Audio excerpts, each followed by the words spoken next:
atrapalhar aí, mano? Não, vai. Ficando baixo, acho que assim vai ficar melhor.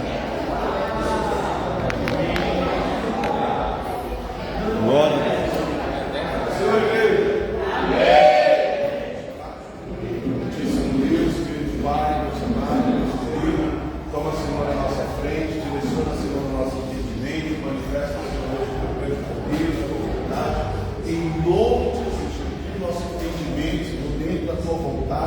Esclarece, Senhor Deus, as nossas dúvidas, tem curiosidades de você pela tua santa palavra, desperta a tua valentia, manifesta, Senhor Deus, a tua vontade. Nós te pedimos, te agradecemos, em nome de Jesus. Amém? Amém. Graças a Deus. Glória a Deus. Dá uma olhada no alto. Deixa as janelas hoje para ficar melhor. Paramos aí no capítulo 10, paramos antes, né? Na sequência, a partir do 10. O 10 vai mostrar para lá.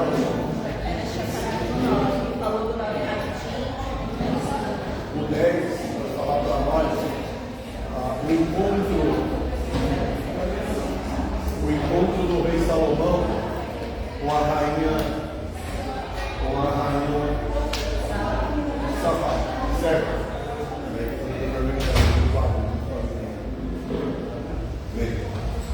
Então, vai falar do encontro do rei Salomão com a rainha de Sabá, certo? O que acontece aqui? Salomão, ele fica famoso, né? Ou seja, a história de Salomão, ela fica famosa. As pessoas começam a comentar a história de Salomão, o menino que herdou o trono, né, de Israel e tal, e começou o seu princípio, e como sua primeira ação como governante foi casar com a filha de Faraó, né, o seu principal e maior rival. Já tinha tudo para dar errado, né?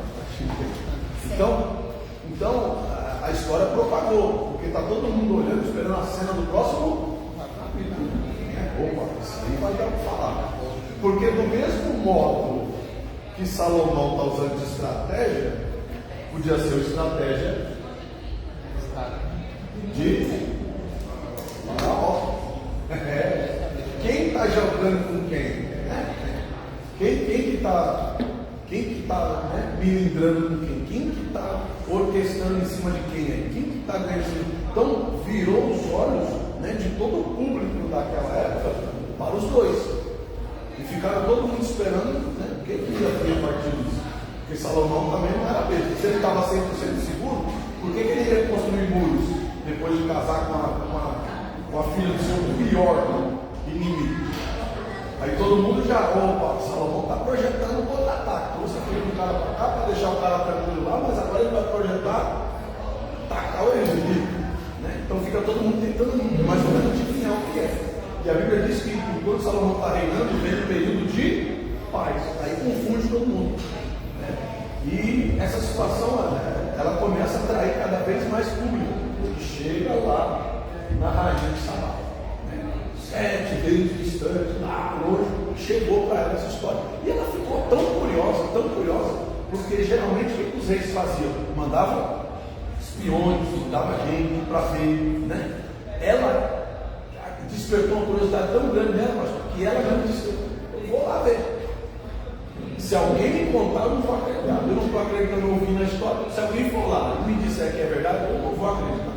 Então eu tenho que ver para crer, sabe? Ela foi assim mesmo que ela despertou a curiosidade dela. Ela falou: eu tenho que ver para eu ter certeza dessa história.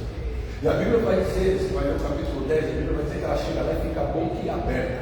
Não está escrito com essas palavras aí, mas você entende que ela se surpreendeu de tal modo, de tal maneira, que a Bíblia diz que, né, ela começa a indagar Salomão acerca de algumas coisas, ele conversando com ela, pode.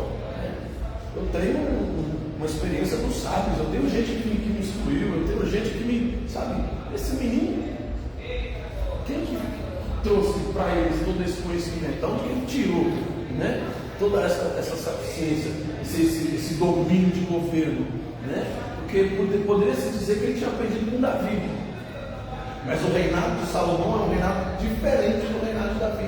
E está se potencializando aquilo que. Então, assim, era impossível dizer que 100% do que Salomão estava fazendo, ele tinha aprendido com Davi. 50% podia até ser, mas 100% não tinha como. Porque era notório que os atos de Salomão estavam já sobressaindo os atos de Davi, seu pai. Eu estou falando como governo, tá? Não estou falando como servo de Deus, como amigo de Deus. Estou falando como governo. Como governo, o governo de Salomão está sobressaindo o governo de Davi. Davi viveu em guerras. Davi assume, né? E a sua fama vem porque ele teve que lutar com um gigante. Não, ele começa a sobressair. A fama de Salomão vem porque ele conseguiu instalar a paz, principalmente no meio dos inimigos. Então são governos totalmente diferentes. Os modos operantes são diferentes, né? E é notório a gente ver o crescimento dele em meio a tudo isso. Então chamou a atenção. E quando ela vem querendo levar essa sabedoria para o seu reino, para o seu povo. Então ela vem carregada de presentes e tal, né? Tenta, né, persuadir Salomão com aquilo ali, mas a Bíblia diz que tanto quanto ela trouxe, ela levou de volta. É meio que Salomão está dizendo para ela assim: olha, eu estou vendo, você me deu isso aqui, você me trouxe, você me presenteou aqui, mas toma aqui. Você me presenteou aqui, eu vou te presentear aqui. E ele faz meio que uma moeda de troca. Você vai ver que se você ler o capítulo 10, em algum momento você vai ver que ele pega com a mão e dá com a outra. Já para não ficar descer para alguém amanhã depois dizer: olha, Salomão deve alguma coisa para essa palavra. Salomão não deve nada para ninguém, né? Verso 5: e a comida da sua mesa, o assentar dos seus servos, e estão os criados, e as vestes deles, e os seus copeiros, e a sua subida, pela qual subia a casa do Senhor, ou seja, a escada, até a escada, né? A arquitetura da escada que Salomão fez para a subida do templo era diferenciada, não era simplesmente escada de madeira, era uma coisa deslumbrosa, diferente de tudo que as pessoas já tinham visto naquela época. Então tudo isso chama a atenção da Bíblia. E a Bíblia vai dizer que não havia mais nela espírito. Ela ficou, sabe, deslumbrada, ela ficou sem reação, ela ficou tipo: meu Deus, o que é isso? Eu estou em outro mundo, eu estou, né? Eu andei 5 décadas para frente, o que está acontecendo? Eu nunca vi isso em nenhum outro lugar. Ninguém nunca falou dessas coisas para mim, e agora eu estou vendo. Então ela fica plenamente surpreendida com aquilo. Verso 7: eu não criei naquelas palavras até que vim, e os meus olhos viram. Eis que não disseram metade. O que me contaram não é metade do que eu estou vendo, né? Sobrepujar-se em sabedoria, bens e fama, a qual eu ouvi. Aquilo que eu ouvi acerca da sua sabedoria, acerca das suas riquezas, acerca da sua fama, não chega nem perto daquilo que eu estou vendo. Ela foi surpreendida por toda aquela situação. Bem-aventurados os teus homens, bem-aventurados os teus servos que estão diante de ti e que ouvem a tua sabedoria. E nós vemos aqui uma representação de Salomão com o pai, do filho pródigo e do seu irmão. Você consegue enxergar isso aí? Ela fica com inveja dos servos de Salomão. Ou não? Seus servos são diferenciados. Seus servos não parecem servos, parecem príncipes. Seus servos não parecem escravos. Seus servos parecem em casa. Ela olha para os servos dela e ela fica envergonhada. Você não tem que melhorar a minha gestão, né? Tem que cuidar melhor dos meus servos.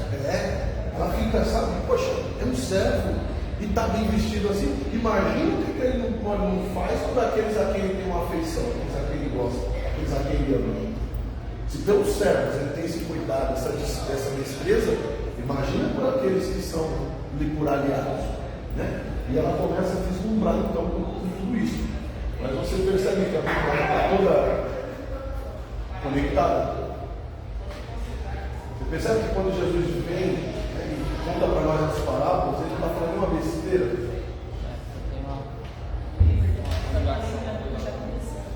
Sabe aquele pai de família que a Bíblia está citando? Não foram dos filhos de Salomão. A história está aí. Tudo aquilo que Jesus fala, né, de coisas que ele já tinha, a maioria visto acontecer. Jesus não inventa história, é só uma parábola. Não. São coisas que ele, quando Deus, antes de nascer em carne aqui, ele viu. Coisas que de fato aconteceram. Um senhor, um servo bom, um servo mau, que escreveu talento, tudo aquilo ali eram coisas que ele de fato viu acontecer. E você vai encontrar coligações bíblicas em tudo que Jesus fala. Jesus não fala palavras em vão nem palavras à toa. Tudo que Jesus fala tem uma conexão com algum trecho bíblico, alguma parte bíblica. É lógico, nós precisamos de um conhecimento avançado para chegar no nível de começar, né, e fazer essas conexões. Mas se a gente procurar, a gente acha. Se a gente for um pouquinho curioso, assim, um pouquinho, não precisa ser muito, um pouquinho curioso, a gente já consegue identificar algumas ações, algumas falas de Jesus em todos os textos da Bíblia. Em cada personagem da Bíblia tem 15% ali de Jesus. Alguns têm 25%. Outros têm 50%, mas a maioria dos personagens bíblicos que representam uma pessoa de autoridade, um pai de família, tem uma representação de Cristo, a não ser aqueles que fugiram da regra, foram 100% para o lado contrário, aí não tem como, mas fora isso, todos eles têm ali uma coligaçãozinha com Cristo, tá certo? Ficou claro até aí?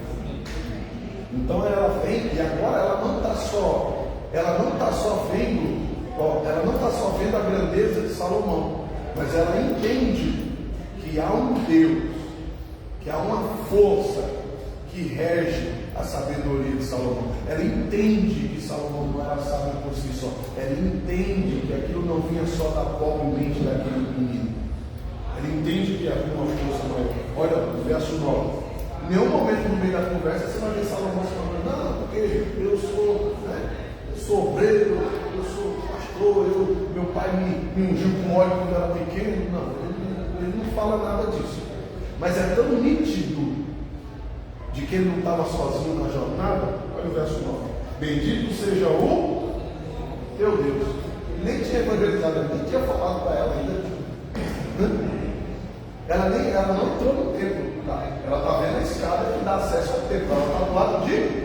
Ela não viu nada lá dentro. Mas ela já enxerga a grandeza do Deus. Por quê? Como que eram os templos dos deuses? Era uma capelinha, era um negocinho, era um altarzinho. Salomão tem uma casa, não é uma casa, é um cômodo, meu irmão, que é o cômodo.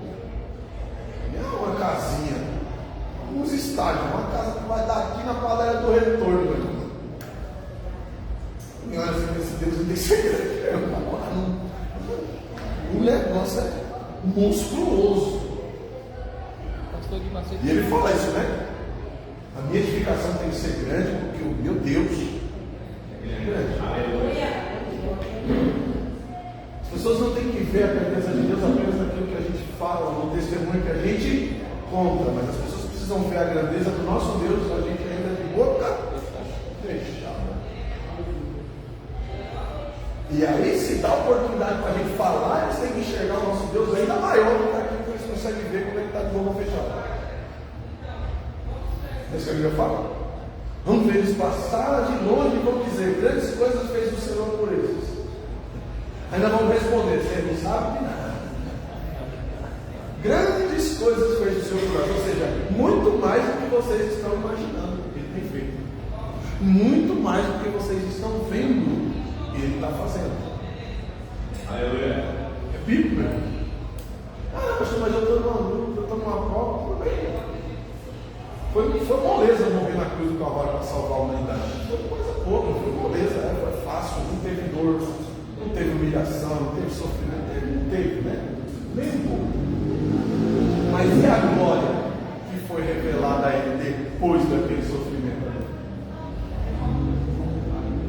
pena ou não vale a pena? Né?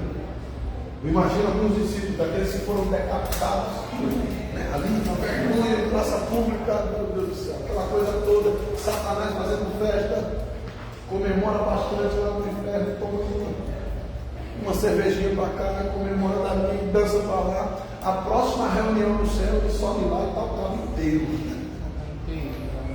sentado do lado do trono de Deus, trocando ideia com Abraão, Isaac, Jacó. Agora não adiantou nada.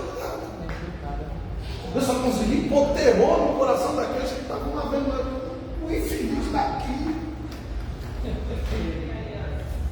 Não adiantou nada. Está entendendo? Essa fé que nós temos que ter, independente do que ele faça aqui, pode humilhar, pode pisar, pode fazer o que quiser, vai ter que ver a gente do lado. Vergonha maior para Satanás é quando você levanta a mão e manda o diabo sair. Não é. E Jesus fala isso para os discípulos, né? Senhor, nós expulsamos o demônio, Senhor, o diabo foi embora, o senhor precisava ver, o senhor precisava ver, o senhor ia se orgulhar de mim, porque nós chegamos lá, e o diabo estava fazendo terror na gente. Sai, o diabo nem fez caso, foi igual o passe de mágica. O senhor precisava ter visto isso. Deus falou para ele: o quê? Vocês estão felizes com isso? É sério que vocês estão felizes com isso? Antes, tenham a vossa alegria em ter o nome escrito no livro da vida. Aleluia! Porque até endemoniados expulsa demônios, sabia disso? Agora tem gente que vai me bater, tá certo? Até endemoniados expulsa demônios, sabia disso? Agora. Isso já era moda. Tanto que quando Jesus expulsa demônio, o que eles falam para ele? Só pode estar endemoniado também. Porque só alguém com processo de demônios piores vai conseguir dar ordem em menores. E está cheio de crente enganado por aí. É mais fácil o diabo sair por ordem de uma pessoa que faz a vontade dele do que por um servo de Deus. Você sabia disso? Pastor? Estou te dizendo. Por que você acha? Por que você acha? É mais fácil uma pessoa que está com a vida, né, com a legalidade que o diabo operar na vida dela, expulsar um demônio, do que um crente que está ali. Por quê?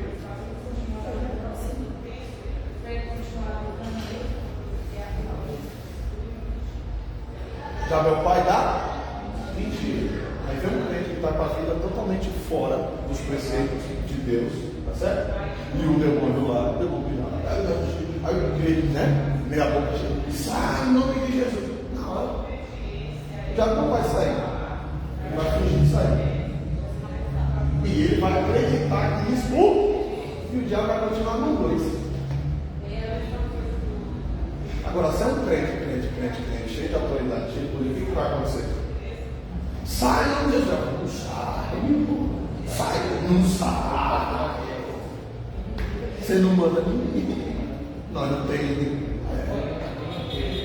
Vai ter uma luta, vai ter uma guerra, tá entendendo? Vai ter uma disputa, o negócio vai ser feio, a gente vai perseverar na oração e vai continuar.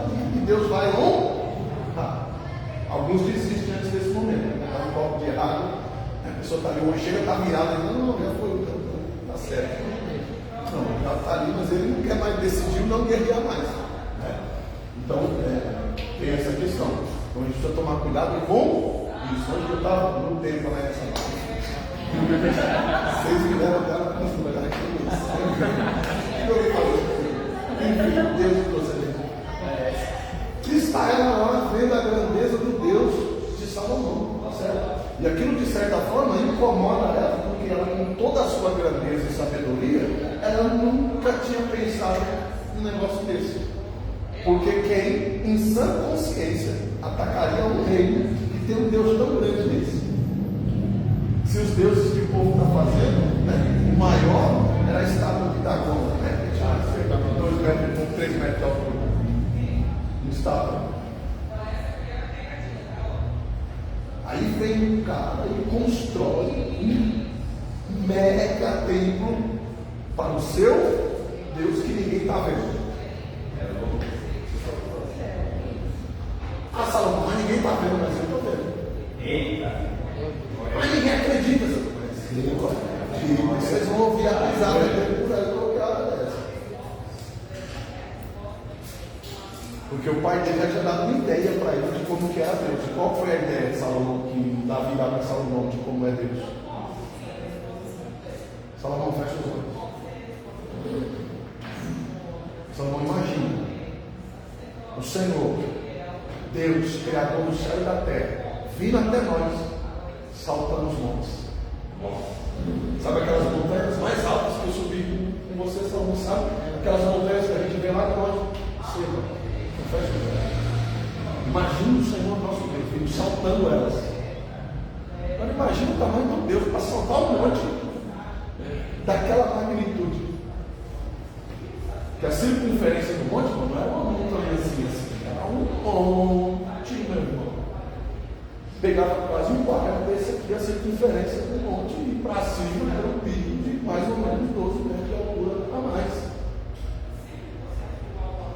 Então agora, olha a ideia que Salomão cresce de Deus.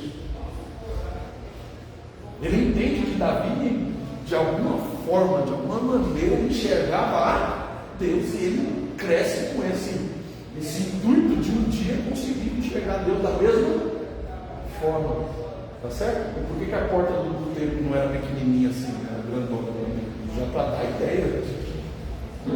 De fato, ele era grande. E a primeira pergunta que se fazia: para que uma porta desse tamanho?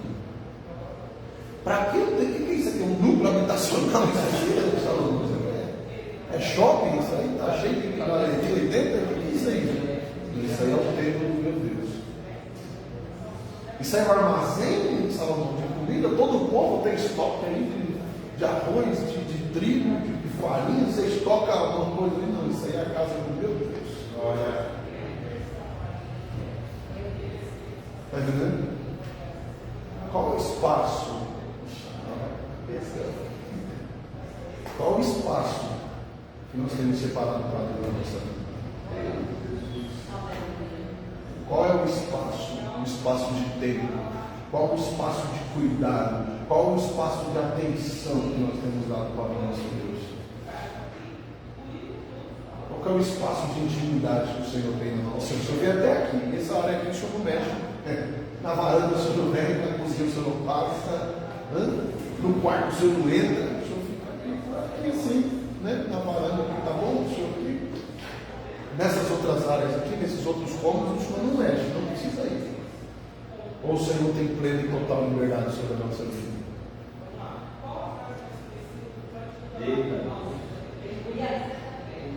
Porque aqui, a Bíblia diz que o Senhor desejou estar no meio deles, né? Depois você vai ver Salomão, nós lemos isso, né? Salomão está lá, está mostrando o tempo, vai embora. Deus fala: Salomão, agora eu vou estar aí no estudo com vocês. Eu gostei tanto nesse lugar que eu vou morar aí. Eu vou habitar no meio de vós. Eu vou encher essa casa de minha glória para vocês saberem que eu estou presente. Eu estou nesse lugar com vocês. Certo? Então Deus, ele confirma a sua presença. Os milagres de Jesus, você vai ver um monte de gente tentando arrastar Jesus para dentro de casa. Senhor, a menina está lá, vai lá, ora por ela, Senhor, faz isso, faz aquilo, não. Você vai ver muitos poucos Jesus dizendo assim: eu vou lá com você.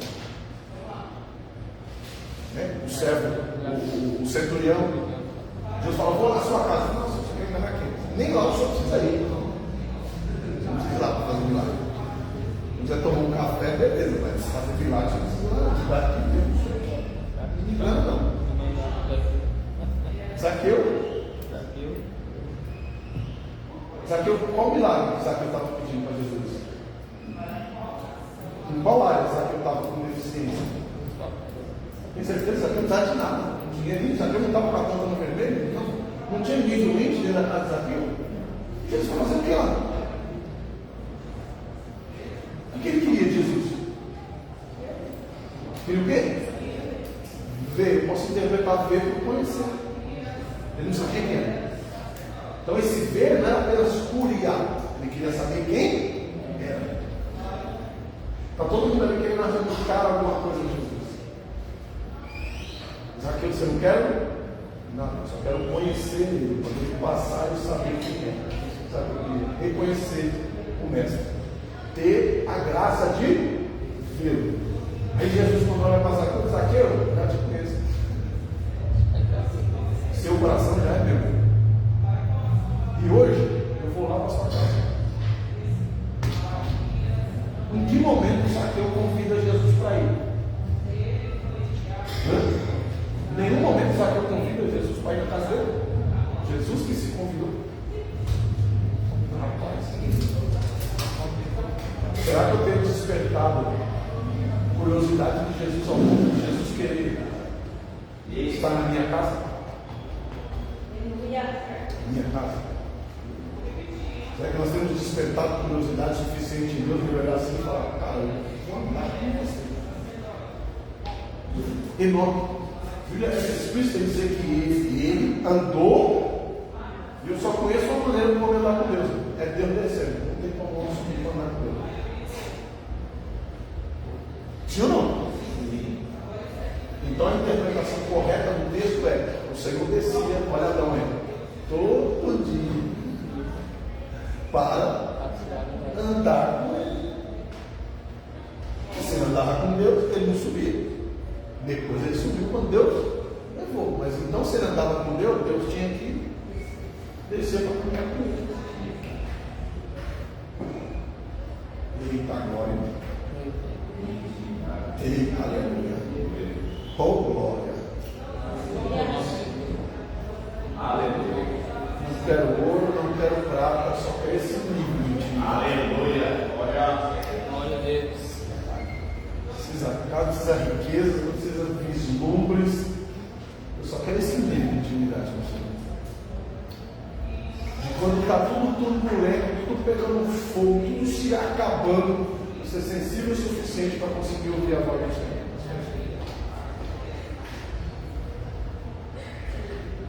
Porque se você está com Ele, Jesus já deu a deixa para nós. Né? Se você está com Ele, as demais coisas são obrigadas a estar com você. Aí eu não preciso correr atrás de casa, não preciso correr atrás de carro, não preciso correr atrás de ninguém, correr atrás de nada. Porque na hora que ele determinar, não é na hora que eu quiser. É na hora que ele determinar, é na hora que ele quiser. As coisas são obrigadas, ainda que elas não queiram, a vir para mim. Ainda que tenha gente conspirando contra, ainda que tenha gente que não concorda, ainda que tenha gente que vote ao contrário, ainda que tenha gente que tente impedir. Eita glória. Ainda que tenha gente trabalhando contra, ele vai fazer, porque ele tem cuidado dele.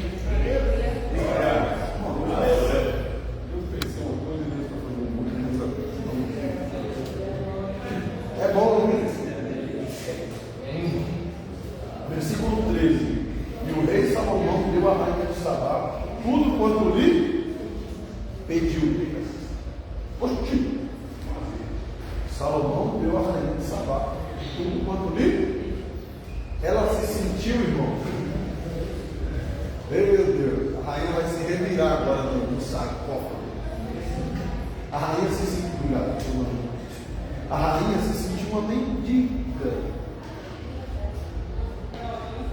diante da grandeza que ela enxergou do reino de Salomão.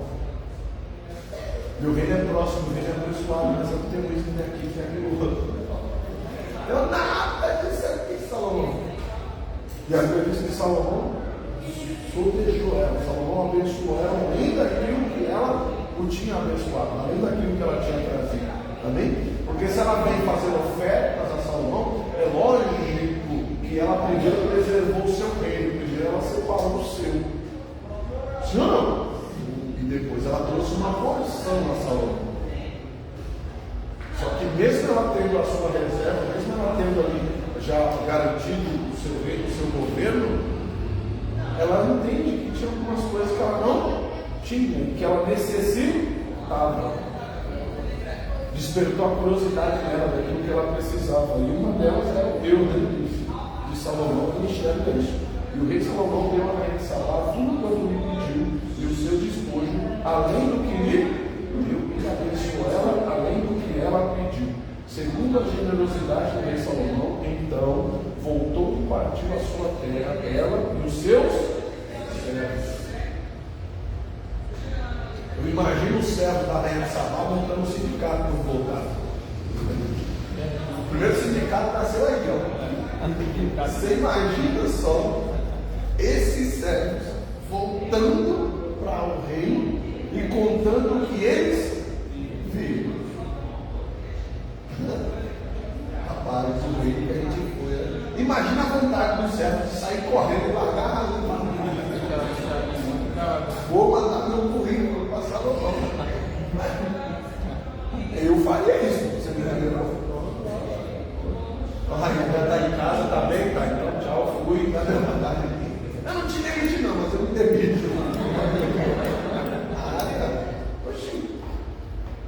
Então eu entendo que para ela não perder esse status, ela teve também que honrar os seus servos.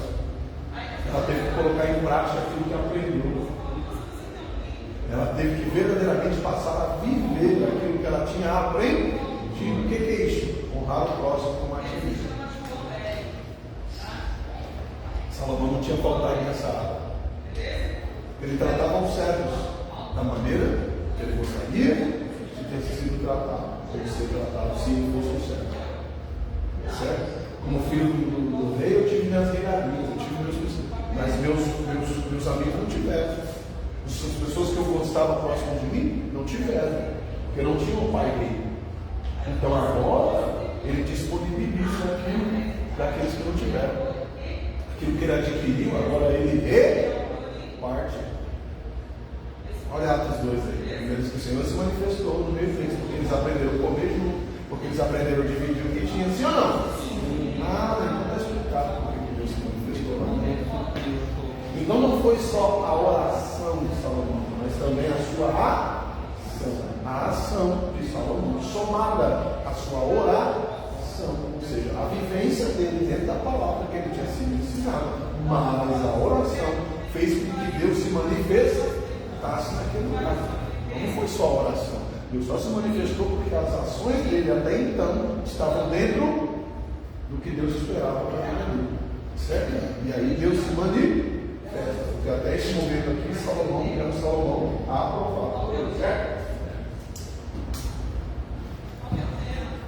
Ai, meu Deus. Só isso.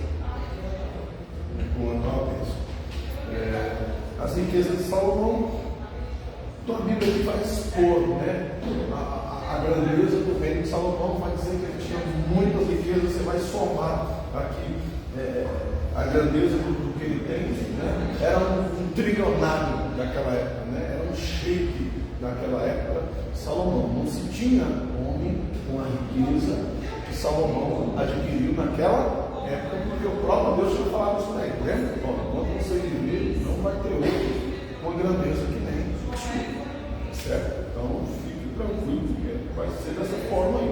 Então a Bíblia aqui declara, né? E fala de algumas construções que ele fez, entre elas os 12 leões, né? Que estavam ali nos degraus, né? Olha a escada, olha o que chama a atenção, né? Olha a escada, verso 20. Também 12 leões que estavam ali sobre os degraus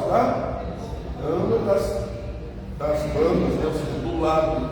E nunca se tinha feito obra semelhante em nenhum dos reinos. Por que 12 leões? Vocês estão falando, pode fazer a figuração representando as 12 tribos. Ué, mas cada tribo não representava um animal diferente. Por que ele colocou 12 leões? Precisa olhar para Deus. Pode falar. Representava um único leão, que é o leão da tribo de Judá, e para colocar entre eles uma igualdade, não colocando animal de força menor, para não menosprezar nenhuma tribo.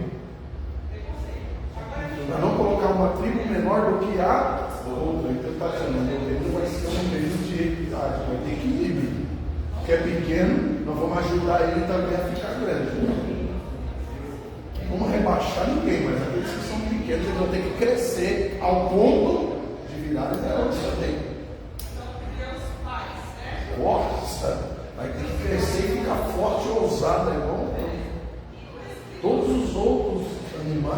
que representava as tribos, vão ter que crescer, as outras tribos vão ter que crescer. Efraim vai ter que crescer, Manassés vai ter que crescer. Certo? Olha a visão. Está entendendo? Se é no dia de hoje, eu estou bem, eu estou em paz, eu não vejo.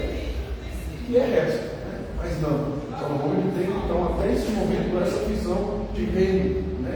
E isso que chama a atenção da rainha Sabá. Ela começa a perceber todo esse cuidado que ele tem com os servos, essa visão de equilíbrio, de equidade. Certo? Não, no meu reinado ninguém vai dormir na sarjeta, não. Todo mundo vai ter o seu lugar. E o diabo ele copia tudo aquilo que vem de Deus, né? Para tentar distorcer aos olhos da humanidade e desprezar aquilo que Deus tem feito. Sim ou não? É por isso que o reino do anticristo vai imitar o reino de Salomão. Não, esse governo aqui, ninguém passa fome, não. Ninguém fica sem teto, não. Esse governo aqui, ninguém fica sem medicamento, não. Esse governo aqui, todo mundo tem condições de ir tranquilo, tem suporte. Ninguém vai ter mais, não tem medo, não vão ter milionários, milhardários, não. Vamos repartir isso aí, vai ficar todo mundo. Outro mês. Quem que vai falar que é coisa do capítulo? Nem dá para falar que é coisa do capítulo. Vai lá fazer o levantamento das contas, está tudo nivelado aqui. Tudo pau a pau. Me presta aí, não, você tem a mesma coisa que eu. Está tudo nivelado. Olha aí. É um governo ruim? Não é. Se a gente parar para pensar, o governo está orando. Sim ou não? De certa forma, a gente está orando e contribuindo para que o reino do anticristo seja adiante que vem. E glória a Deus que não é coisa ruim para lá, não. Porque se o reino do anticristo se adiantar, Cristo também vem na frente e nós vamos levantar a forma mais rápido. Maravilha.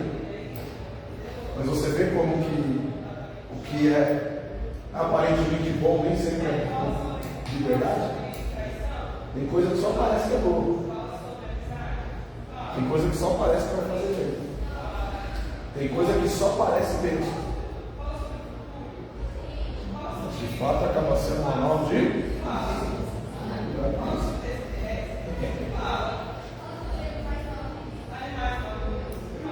Eu gosto do ensinamento, eu fazer a gente pensar, né? Porque a gente olha uma bênção e eu quero, agora faz.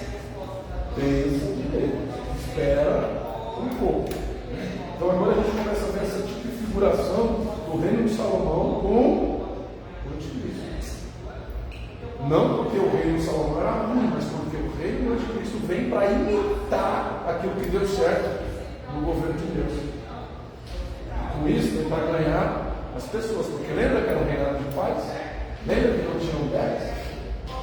Não tinham mortes e gente brigando por causa de terreno?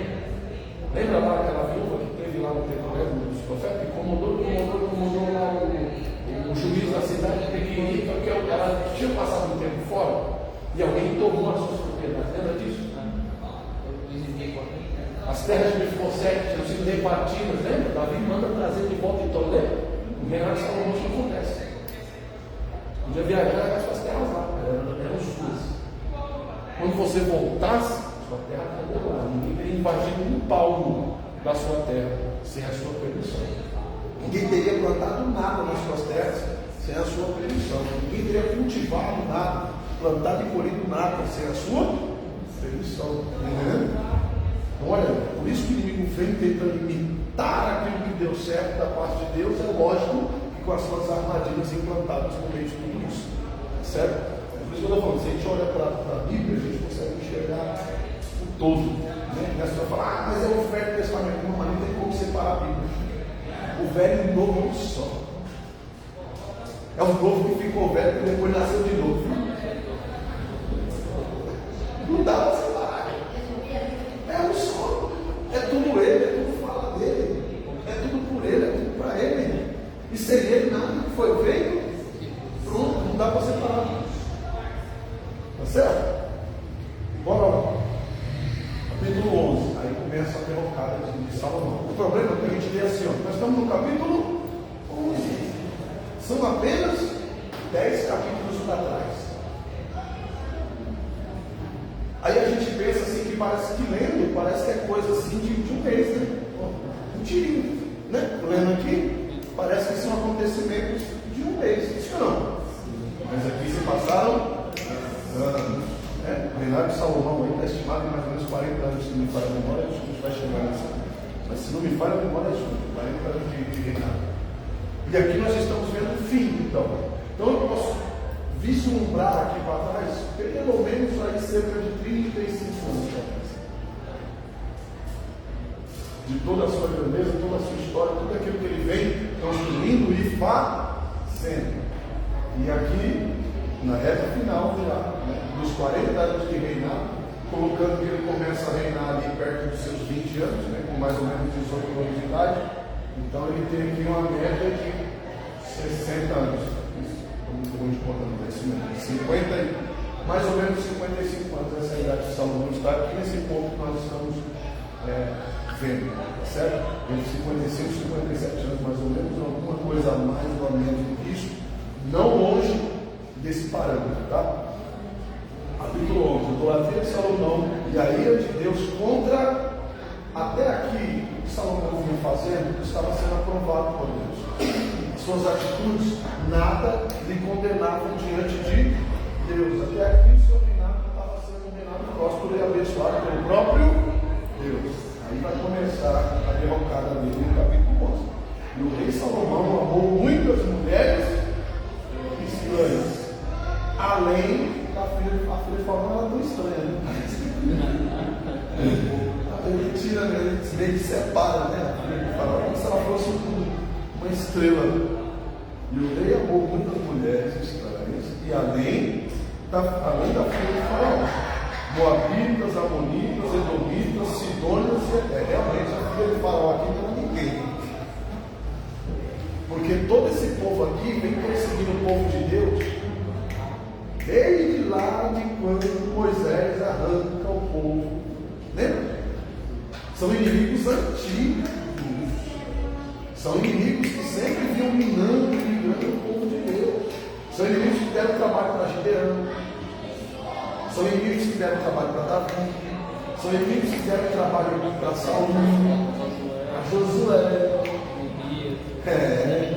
São amigos, são inimigos que sempre vêm dando trabalho para o povo de Deus. Fala, Jéssica.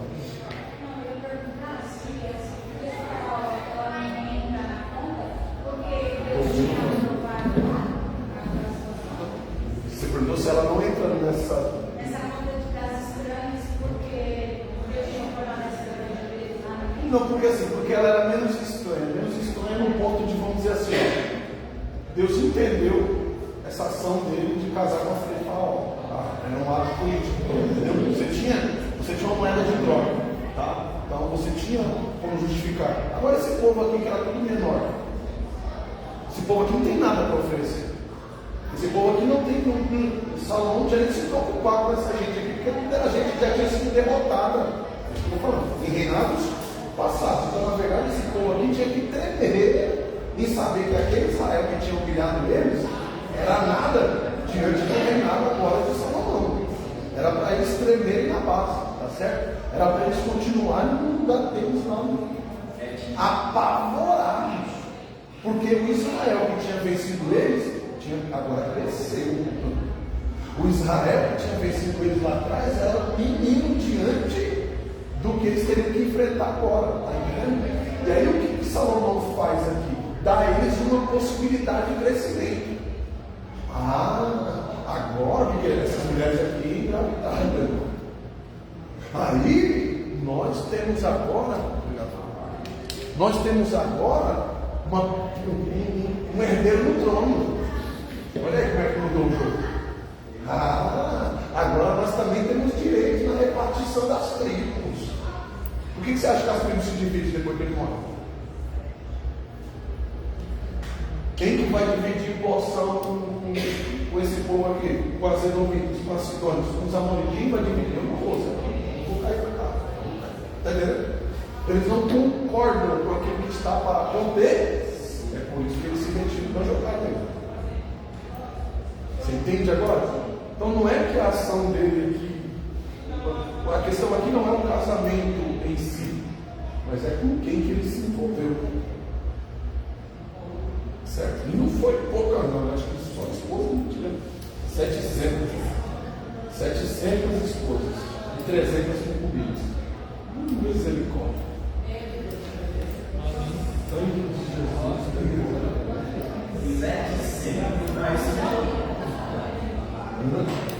Está certo que algumas delas aqui ele só viu uma vez na vida. Então, amém. Você põe aí 365 dias no ano, 700 esposas, 10, 6, 2, 3 anos você põe aí nas concubinas, 5 anos, cada 5 anos ele viu um.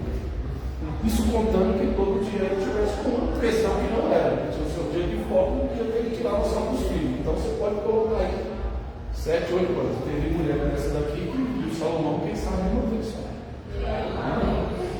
E teve delas que nem a oportunidade de estar com ele não tiveram. Entendeu?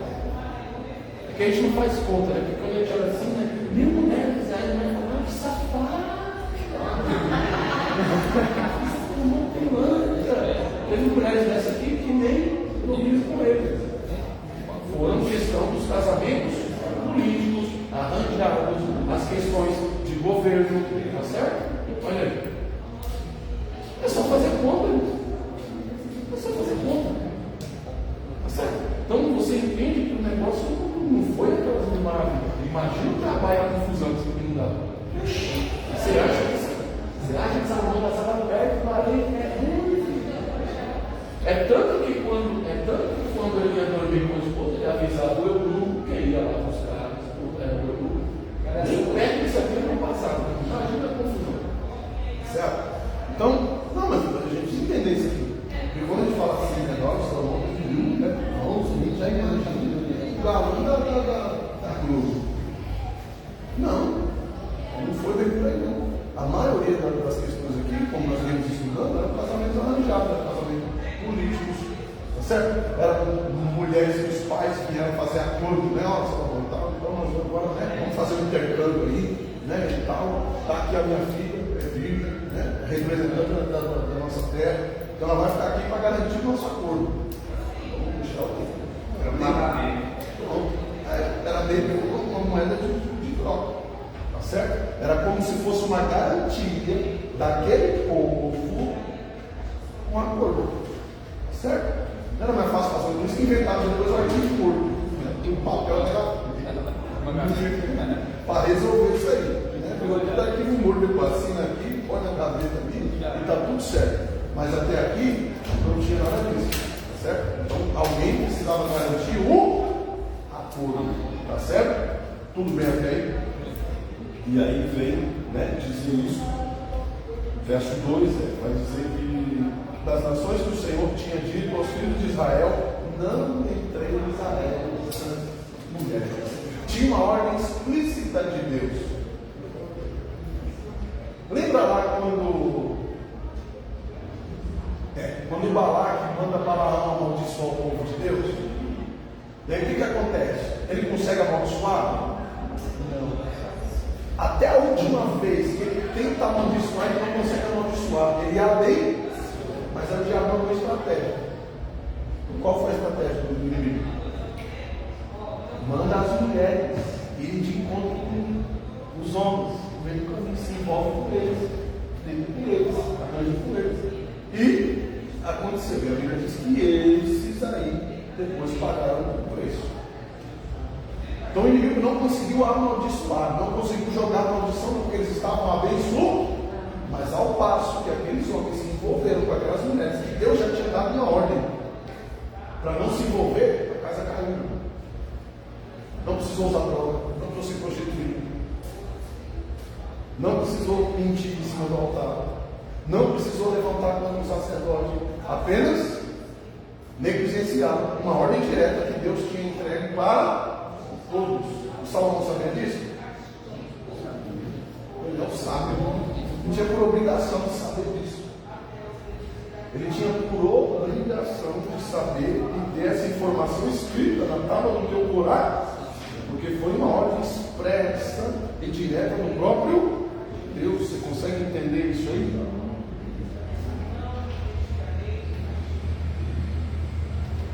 Vamos lá. Porque sucedeu que ao tempo da velhice de Salomão, olha, já no fim da vida, estou lendo o verso 4 do capítulo 11. Suas mulheres lhe perverteram o coração. Não foi do dia para a noite, não. Sabe aquela história de água mole, pedra dura, tanto bate. O negócio foi degradativamente, foi aos poucos. Não mostrar um tempo para o nosso Deus, não, de jeito nenhum, está maluco, o sucesso de Deus, não, está no propósito do Senhor. Ah, Salomão, mas você não tem ilusão lá do seu Deus, lá grande, uma coisa. Eu só estou pedindo um barraquinho do meu Deus, estou pedindo só uma capelinha do meu Deus, estou pedindo só. Ah, Salomão, não. Ô Salomão, você está fazendo um negócio desse comigo? Não fez nada comigo, a gente casou, você não ganhei nada com isso, a gente só se viu, né? Como mulher uma vez, e nem as minhas petições você quer atender. Não é sua estratégia. A mulher quer, meu irmão, você está lascado. Elas têm o dom. E ela consegue o que ela quer. Ele vai, quem sabe bater paz. Quem sabe para acabar com aquela conversa, ele vai e faz. De tanta importunação. Só que é o seguinte, ele tinha quantas esposas? 300, 700 esposas. E o mal dele foi ter feito para uma. Você fez para ela. Você ama mais ela. A minha família é mais importante do que a família dela. O meu pai vai saber disso, sabe? O problema é que a gente só lê o que está escrito. Esse é o problema. Você está vendo a situação? E assim foram as 700. E o erro dele foi ter escorregado uma vez, porque o resto foi consequência. É interessante porque no versículo 2, ainda o próprio Deus já vai falar exatamente por que ele não fez isso, porque em algum momento o coração seria convertido. Seria aí, convertido. Porque já isso aí Deus avisou lá no Levítico, lá atrás, Deus estudou isso aí. Quando eu li esse capítulo, é que eu vi aqui certamente a vida do próprio Sansão.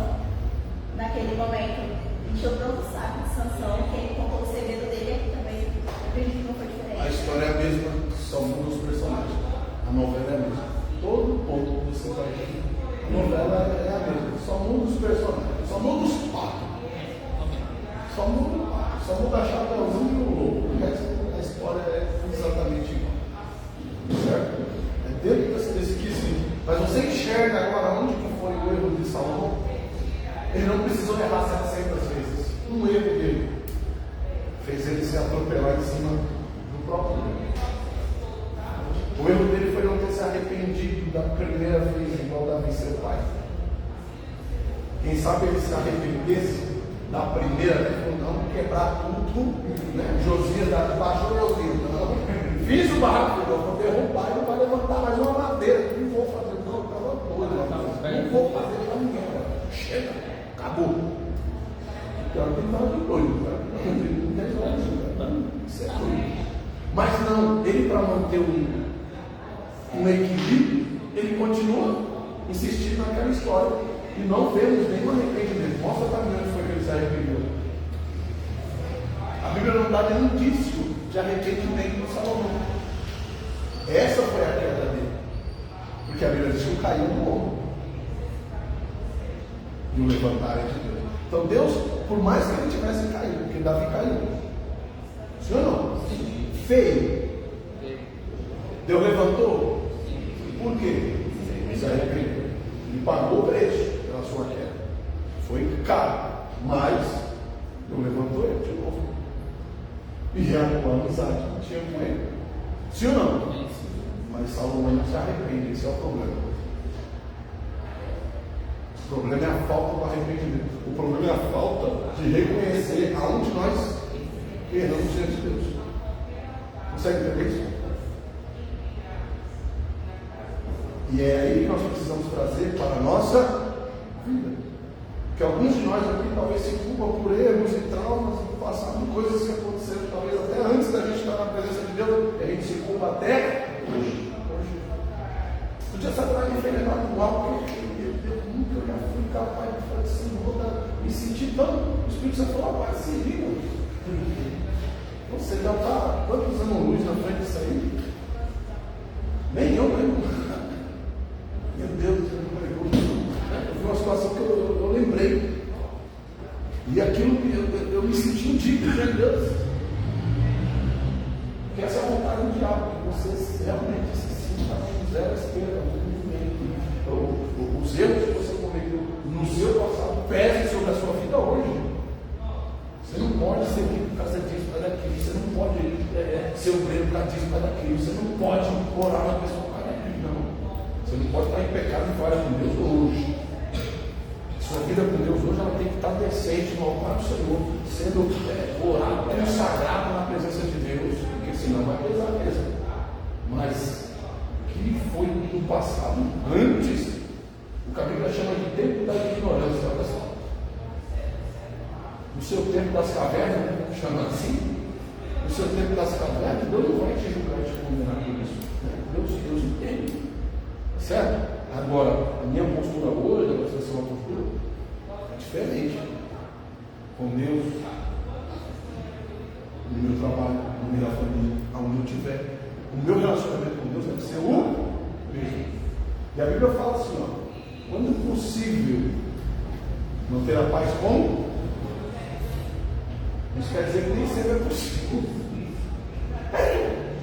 Fala sempre. Quando possível, quando depender de você, você vai ter paz com todo mundo. Porque a guerra não pode vir de você. Você não pode imputar a guerra. Certo? Mas se você estiver no meio da batalha, ela está bem, vai ficar buscando lá, tomando flechada na torre. Não vai botar o escudo assim, não. Então a gente precisa entender as coisas. Certo? Então aqui começa a derrota de Salomão e você vai ver que a queda dele ele não só cai, como ele escorrega.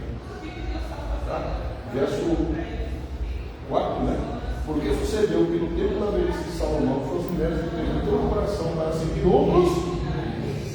Ele estava fazendo culto a outros deuses. Ele começa agora a prestar culto aos deuses dessas mulheres. E o seu coração não era perfeito para com o Senhor seu. Olha aí qual foi o problema. O problema não foi a construção lá do templo. O problema foi ele entrar dentro do templo depois para adorar esses deuses. Porque Deus percebe que a construção daqueles templos não tinha partido dele. Tinha sido uma exigência das mulheres como esposas. Como esposas elas tinham direito. Quem mandou casar com quem não era? Para ser filho. Então agora vai ter que fazer o que não quer. Mas porque eles também têm direito. E aí? Então, como esposas, elas tinham direito. Então Deus não cobra ele por ter atendido um direito das esposas. Está entendendo? Deus não cobra ele por ter atendido um desejo das suas esposas. Deus cobra ele o quê? O relacionamento dele com Deus. O seu coração já não é perfeito para comigo. O seu relacionamento comigo não é o mesmo. Olha aí. Está entendendo? Esse é o questionamento de Deus para ele. O seu coração não era perfeito para com o ponto. Deus estava requerendo aí a sua amizade, o seu relacionamento para com ele já não era o mesmo. Como o coração de Davi, teu pai. Como eu disse, Davi errou, Davi pecou, Davi transgrediu, mas Davi se arrependeu. E a única objeção que ele colocou diante de Deus, que não queria ficar sem, era o quê? Presença de Deus. Senhor, eu entendo que eu errei, eu sei o peso e o preço que isso pode ter. O Senhor pode arrancar de mim tudo, pode me tirar do trono. Eu só te peço para continuar com uma coisa: aquela barra de ouro que está embaixo do meu coxinho, aquela roupa real, o meu cavalo branco. Olha o tanto de coisa que eu tem que pedir. O meu primogênito, Senhor, aquele que vai seguir depois de mim no trono, o Senhor não tira, não, o Senhor, sabe? Preserva. Não, ele falou, Senhor, o que o Senhor quiser tirar, o Senhor tira. Eu não sou apegado a nada, mas tem uma coisa que eu peço para o Senhor não tirar de mim. Teu Espírito. Vai te arrepender de verdade? Se Deus pede um filho, como pediu para Abraão, beleza, está tudo certo. Mas agora, né? Se esse filho aí que foi pelo pecado, vai morrer. Consequência do meu pecado. Ele tenta interceder, ele tenta orar, quando ele vê que Deus não volta atrás, ele aceita. Quando o menino morre, ele não vai para a janela murmurar, ele vai para o templo, dobrar o joelho e dizer que o Senhor é Deus, que o Senhor é bom. Fazer a oração de Jó, que eu me Deus tomou, bendito seja o nome. Aleluia. Tanto que as pessoas não entendem, né? Você vê que as pessoas chegam para dar da Bíblia. O menino estava doente, você não estava comendo, você estava aí chorando, orando, se humilhando, agora o menino morre, e você está aí participando do banquete, você está cultuando a Deus como se nada tivesse acontecido. Porque Deus me deu, Deus tomou, bendito seja o santo nome do Senhor, é dele, é comigo. Olha a diferença. E Salomão, Deus tinha tirado o quê? Nada, Deus só tinha dado, Deus só estava dando, Deus só estava abençoando. Pensa alguém que tinha que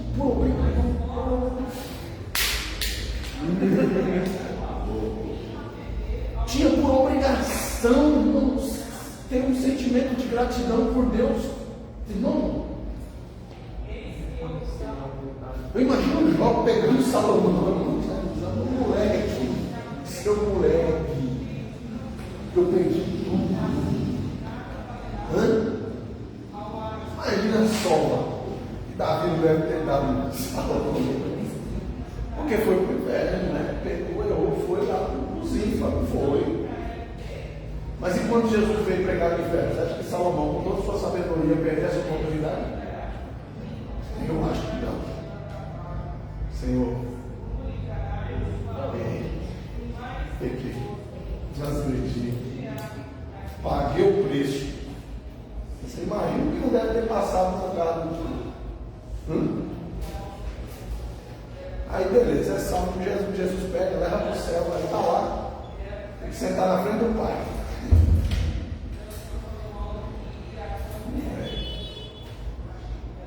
Porque o Pai não precisa de uma surra, basta uma olhada.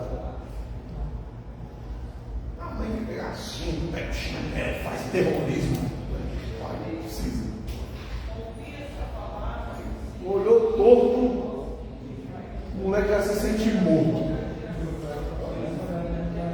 Meu pai era assim, não precisava de mundo não. Minha mãe vinha chegando, batia e ficava os negócios assim com o carro. Não deu nada. Meu pai nem tinha me batido ainda. Vou te pegar. Já está me sentindo bem. Esse tem que ser o sentimento que nós temos que ter diante de Deus. Deus diz assim, ó, vou te pegar. Se você continuar nessa vida, se você continuar agindo dessa forma, se você continuar dessa maneira, a gente não tem mais temor a Deus. Deus está falando que vai pegar, vai amassar, que vai quebrar. Ele está nem aí. Ele é pai, padrasto. Ele é pai, não é moleque. Se ele disser que vai pegar, já você vai começar a tremer. E se ele disser que vai pegar, ele quebra o vaso, amassa. E ele só vai sossegar quando ele fizer de novo e ficar melhor do que ele quebrou. Se não ficar tão bom, ele quebra de novo. Tá certo? Pode dar glória, vocês estão Vamos falar de Salomão, né? Vamos falar de Salomão. E o seu coração já não era perfeito para com o Senhor como Davi, seu pai. Então você percebe que Deus cobra dele o relacionamento dele com Deus? No momento eu falo assim, Salomão, você construiu aqui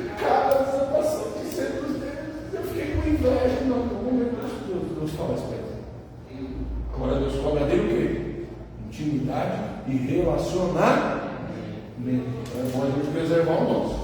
Porque Salomão andou em seguimento de Astarote, Deus dos Sidônios, e em seguimento de Milcom, ou Milcom. Irmãos, são deuses, um D minúsculo, que são cultuados desde os tempos antigos e são cultuados até hoje, só trocaram o nome. Esse Milcom aqui, o Milcom, como queira chamar, é um deus conhecido como Moloque, que tinha entre os seus cultos sacrifícios de crianças. Crianças eram queimadas em fogueiras, crianças eram queimadas dentro de estruturas, como se fosse de boi, tinha aquele, como o povo construiu lá atrás, bezerro de ouro, estruturas de ferro como um animal, que dentro se colocava uma criança com uma churrasqueira e acendia embaixo.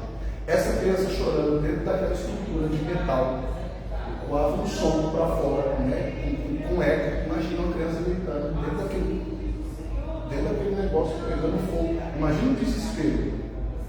E isso soava como música para ele lá de fora. Os gritos daquela criança. Era como se de fato fosse um. E agora vamos participando de um negócio desse, como se tivesse normal. E essa deusa Astarote aqui hoje era conhecida como uma bomba que roda.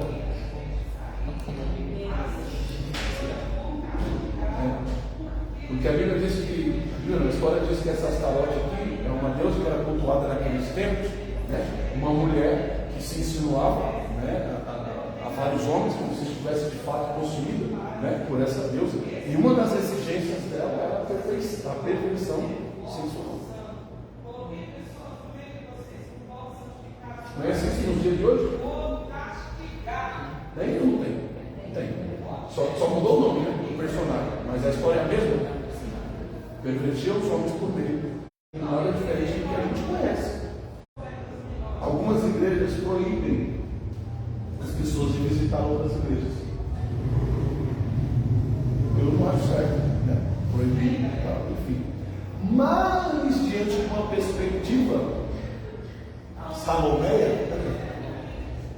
algumas coisas é bom proibir, porque nem todo mundo está pronto para outras culturas, nem todo mundo está pronto para interpretar o que é de Deus e o que não é. Sim ou não? Tem coisa que a gente vê acontecer na igreja, parece que a gente está no meio de pastores. Eu vi coisas que eu olhei assim, não estou vendo tudo, não é possível. Nem aquele mesmo, tem que a voz dele, mas eu imaginava que seria no meio de gente leiga, no meio de gente que não teve instrução, gente que não no meio de líderes espirituais, religiosos. E infelizmente a gente percebe coisas que não tem muita coligação bíblica para atrair público, para trazer gente, para arrecadar recursos. Nós vamos fazer uma bênção, assim, assado, que enche a igreja fica uma bênção. Maravilha. E no final a gente.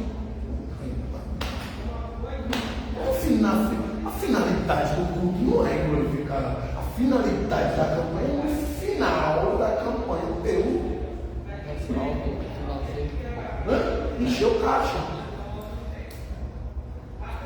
Onde Deus está sendo glorificado nisso?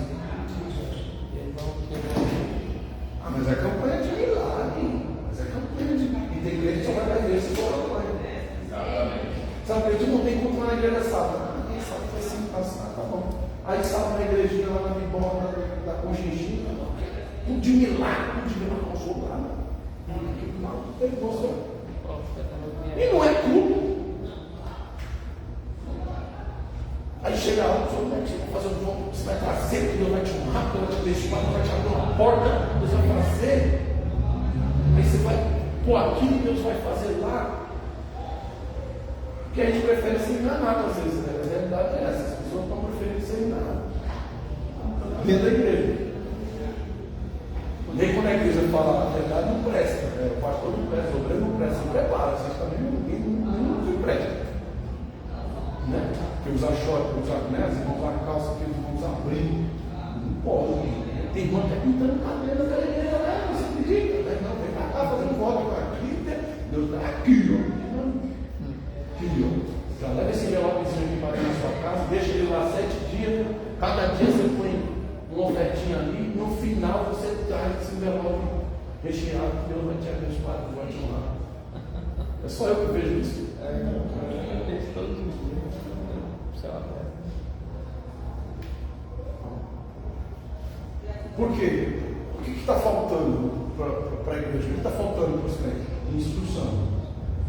Instrução. A palavra de Deus. Né? E Salomão, com toda a sabedoria que ele tinha, ele pega a sua sabedoria e coloca no bolso, coloca numa caixinha.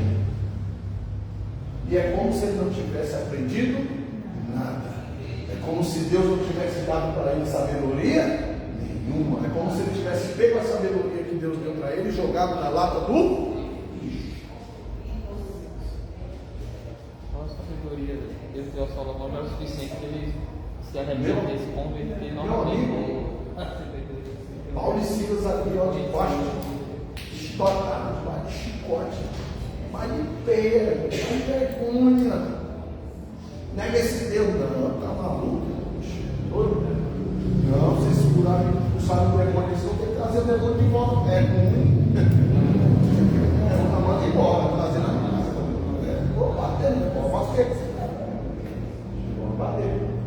Porque com esse demônio aqui nós não ganhar dinheiro. Ela revelava aqui e as pessoas traziam oferta. Agora não tem mais quem revela. Agora o povo não quer mais trazer dinheiro. Vocês vão ganhar, vou bater. Mas Salomão nem precisa de muito. Você vai fazer aqui, tá bom, eu faço.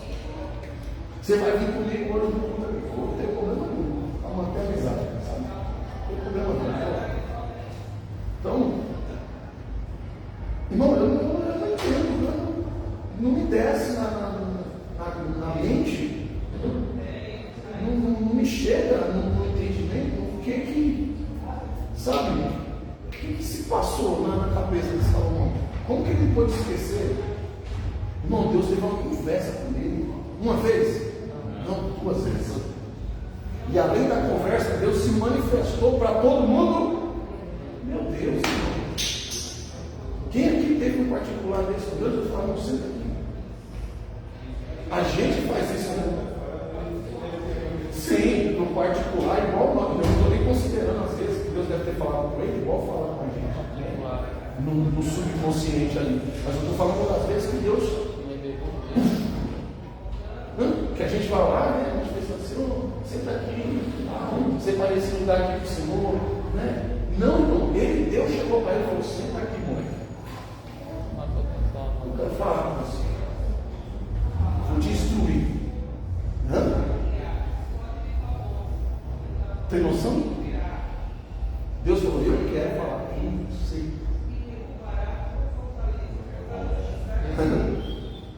Eu quero falar com você. Que verdadeiramente nós possamos ser despertados nisso. E quantas vezes talvez Deus tenha te chamado mais e a gente não correlaciona com Deus? A gente está igual Samuel dentro do. Não é comigo não. Deus não ia se incomodar para falar. Fala aí, Eli, o que você quer com o senhor? Pastor, você quer falar comigo? Não, eu não. É coisa da minha cabeça. Eu não, mas Deus está querendo falar com você, irmão. Espera, que dorme. Às vezes é o Senhor que está te chamando no particular, às vezes é o Senhor que está querendo mais de você, às vezes é o Senhor que está querendo você despertar, para que não venha a sua queda, para que você não caia na ruína. Está entendendo? Bem? Eita glória. Meu Deus. Assim fez para todas as suas mulheres. Verso 9. Pelo que o Senhor se indignou contra Inomim.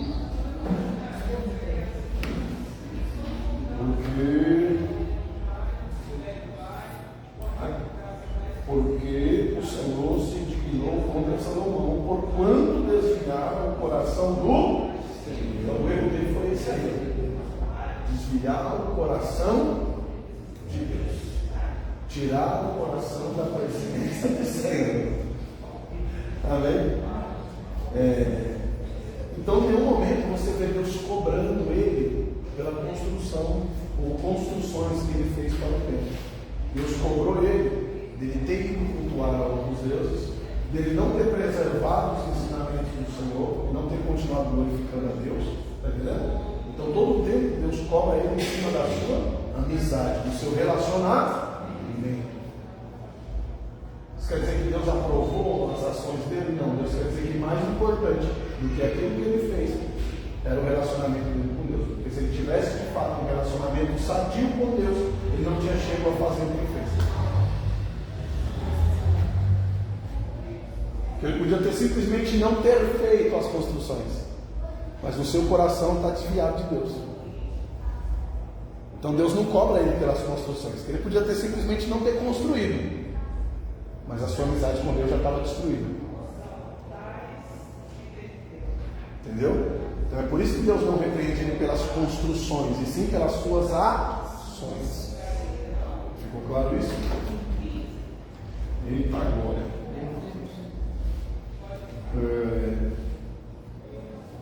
Verso 10. E acerca dessa matéria ele tinha dado ordem que não andasse no seguimento dos deuses, porém não agradou que o Senhor lhe ordenara. Deus já tinha dado instruções, né, acerca disso. Deus já tinha falado de tudo isso com o seu povo. Era uma instrução que era para todos. Deus já tinha dado essa instrução. Isso já estava claro diante de Deus. Lembra? O Senhor falou lá com Moisés, lá, Deus quer, né? E a primeira orientação, qual que era? A primeira. Amar a Deus sobre todas as coisas. Nossa. E não ter outros deuses diante de ti. Não era essa? Está lá, gravado lá na pedra, lá para eles, a primeira. E Salomão está com essas pedras onde? Dentro do templo. Como tampa da arca. Igualzinho essa que está aberta aí diante dos seus olhos. Só que era de pedra. E só tinha 10 versículos. Não estava fácil para decorar a Bíblia. Só tinha 10 versículos. 10. Tinha 10 versículos só. Estava fácil para decorar. 10. E o primeiro versículo da Bíblia que Salomão tinha até aquele momento era exatamente esse.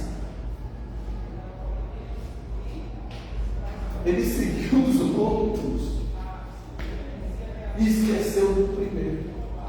O principal. Deus colocou as coisas ali em ordem.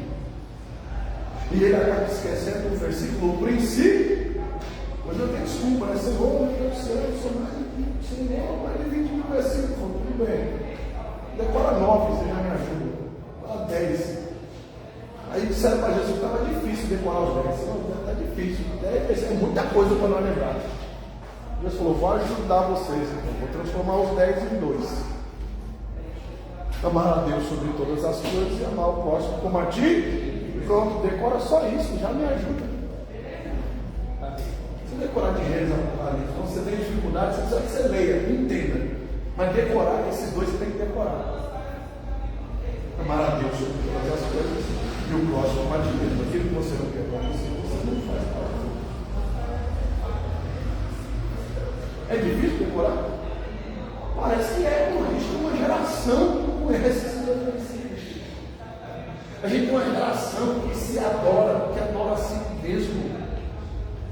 A gente tem uma geração que não consegue adorar a Deus. A gente tem uma geração que coloca os seus princípios e os seus quereres acima da vontade de Deus. Não consegue amar a Deus sobre todas as coisas. A gente tem uma geração que faz ofertas como a de Caim. Se der, eu vou. Se der, eu faço. Se der nada, não. Se der, sobra. Aí falou: vou juntar aqui o melhor, que sobrar eu levo. Ele rejeita. Deus não é obrigado a aceitar as nossas sobras. Deus não é obrigado a aceitar as nossas migalhas.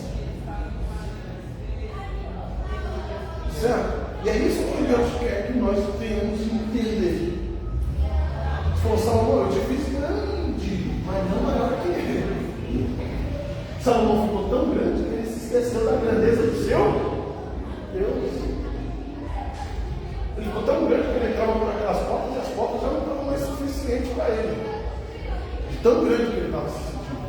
Mas ele se esqueceu que o Deus a quem levantou ele é maior que ele. Certo? Eita glória! Verso 11. Pelo que disse o Senhor a Salomão, visto que houve em ti, e não guardaste o meu conselho, os meus estados, Salomão, você não fez a lição de casa. Eu te entreguei, está tudo aí, eu escrito, está tudo na sua mão. Mas você não levou em consideração os meus estatutos. Certamente rasgarei de ti o teu e darei ao teu. Rapaz, você está indo para trás. A gente viu Deus falar isso aqui com alguém, foi? Estou me lembrando aqui, mas minha memória está meio falha. Não tem muito tempo. Deus falou isso com Saul acerca de dar. Vou rasgar o seu reino. Vou tirar você da lista. E vou dar o reino a outro que vem depois de ti. E Deus vai lá e levanta Davi. Sim? Agora Deus está falando isso aqui para Salomão, uma potência.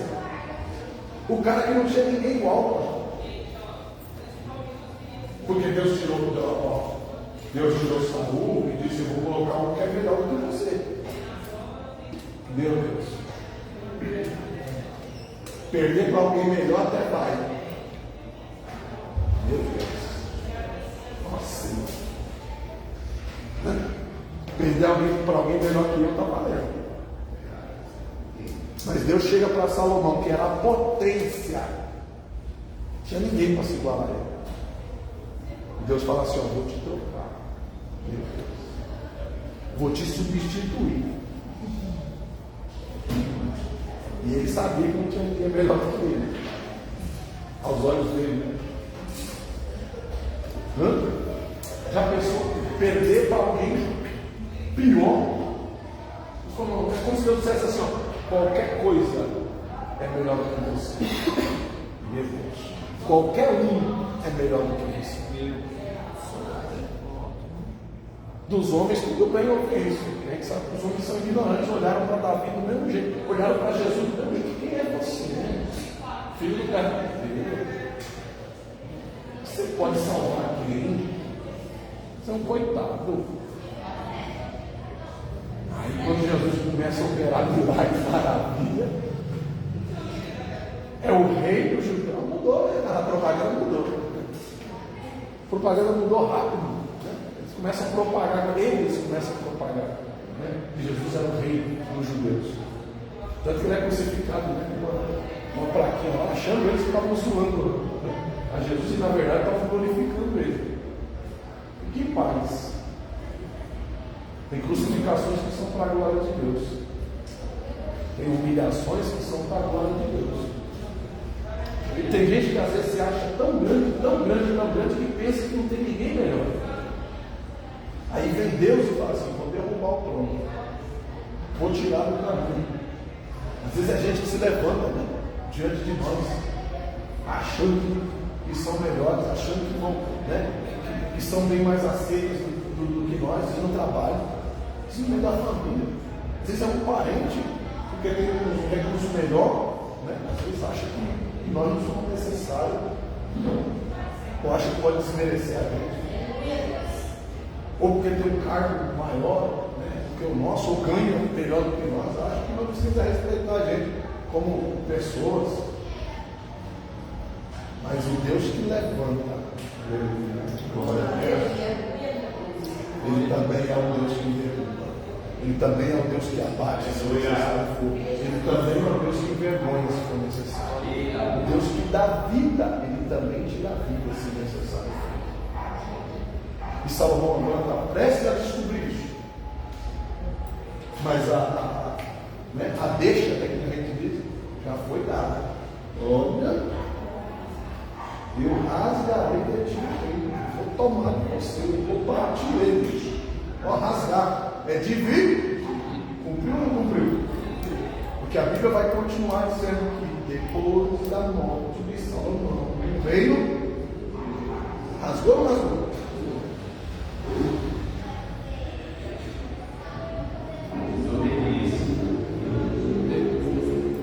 Um homem. Meu Deus. Desobediência de um homem. Que estava ali para ajudar, estava ali para fazer, estava ali para levantar. Acabou trazendo o povo para uma derrota. Todavia, nos seus dias não o fará. Por que não?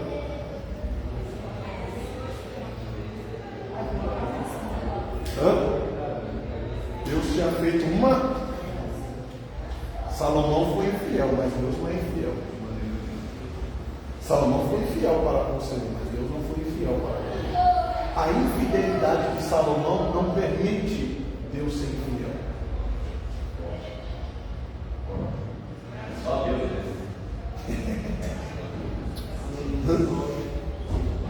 Ainda que alguém erre conosco, ainda que alguém tente, nos passar para trás, ainda que alguém tente nos fazer perder a promessa, fiel é aquele que prometeu. Salomão estava debaixo de uma promessa. Lembra que a promessa não era de salvação, a promessa era de governo.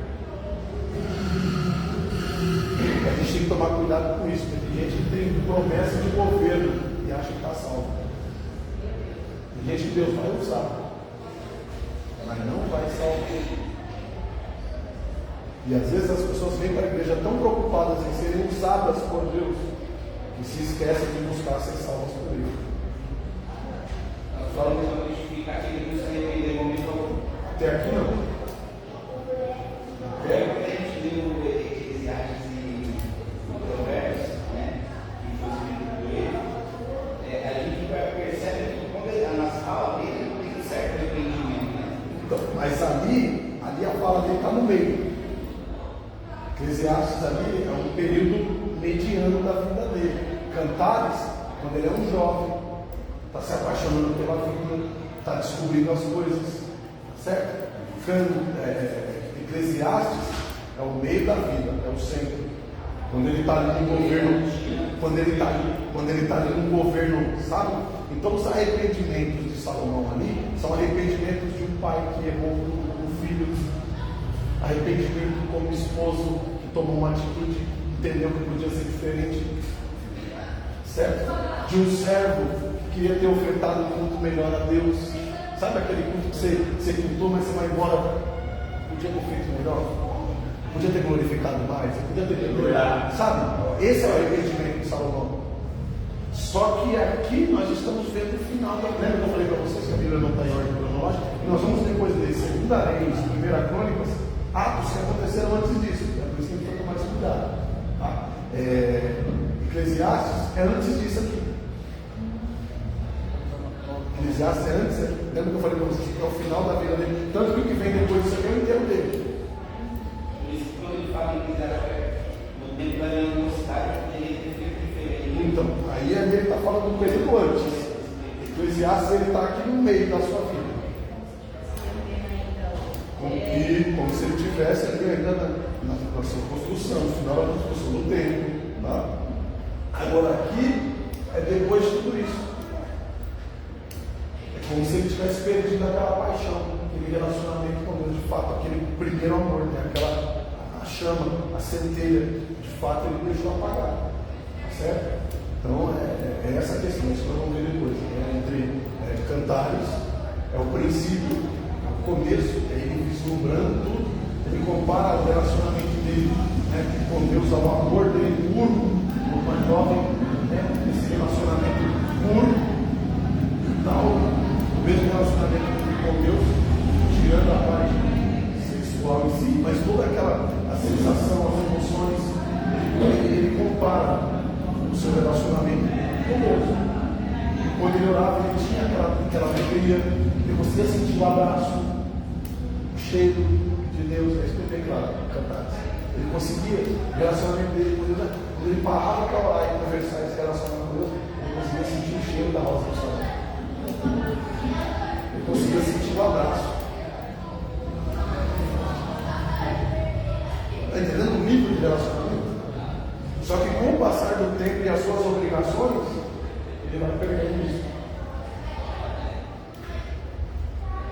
Eclesiastes, começa a bater a consciência. Poxa, era tão bom. Era tão gostoso. Podia voltar lá. Mas o presente e o futuro me arrastam. As minhas obrigações como governante pesam sobre mim agora. Está entendendo? E ele começa agora a se distanciar de Deus. Nós vamos estudar a fundo esse depois com mais calma. Tá certo? Mas essa aí a questão. Tá bom? Entendeu como que é o tipo de relacionamento que o Senhor espera de nós? É por isso que ele compara a igreja com uma noiva. Como que é o relacionamento da noiva com o noivo? Não é relacionamento de homem e mulher. Não tem interesses. Está entendendo? Consegue entender isso? É aquele negócio de um sentir a falta do outro, de um sabe como, né? Se tivesse aqui, como que seria e tal. E começando a ver e reviver aquela sensação que Adão viveu no Éden. Você começa a ler Cantares e você começa a ver como se Salomão tivesse entrado no Éden. E de fato, espiritualmente, ele entrou. Ele conta experiências com Deus, você vai ver que se você olha lá no Éden, você enxerga aquele compromisso. Aquela questão de quem sabia a hora que o Senhor ia chegar, a hora que o Senhor ia se manifestar, estava ali pronto, disponível, apenas esperando. Você vai cantar, você vai ver isso. Certo? Vamos lá, meu Deus. Forte. Todavia, nos seus dias não o farei por amor de Davi, teu pai. Não é nem por você, não é pela promessa que eu fiz com você, é pela promessa que eu fiz com teu pai. Da mão do teu filho o rasgarei, porém todo reino o rasgarei, uma tribo darei a teu filho, por amor do teu servo Davi, e por amor de Jerusalém, que tenho elegido. Levantar alguém de Jerusalém para poder tomar conta do reino. E o seu filho ficará apenas com uma única tribo. E o reino se divide, se torna reino norte e reino sul, né? Então as duas tribos ali se tornam uma única tribo, um único reino, e as outras 10, outro reino. Então a Bíblia já declara que ele ia cuidar da porção menor. Já tinha dado toda a vez. Tudo bem até aí?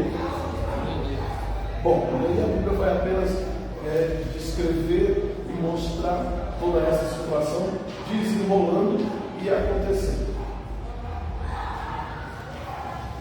Verso 36 vai falar a mesma coisa. E a seu filho darei uma tribo para que Davi, meu servo, sempre tenha uma lâmpada diante de mim. Lembra que Deus prometeu a Davi que não faltaria a semente dele no trono, porque eu só vou preservar a semente. Tá? Mas não vai ser no teu nome, vai ser no nome do teu pai. E te tomarei e reinarás sobre tudo que desejar a tua alma, e serás rei sobre Israel. E há de ser que se ouvires tudo o que eu te mandar, e andares nos meus caminhos, e fizeres o que é dos teus olhos, guardando os meus estatutos, os meus mandamentos, como fez Davi, meu servo, eu serei contigo, e te edificarei uma casa firme, como eu edifiquei a Davi e a Israel.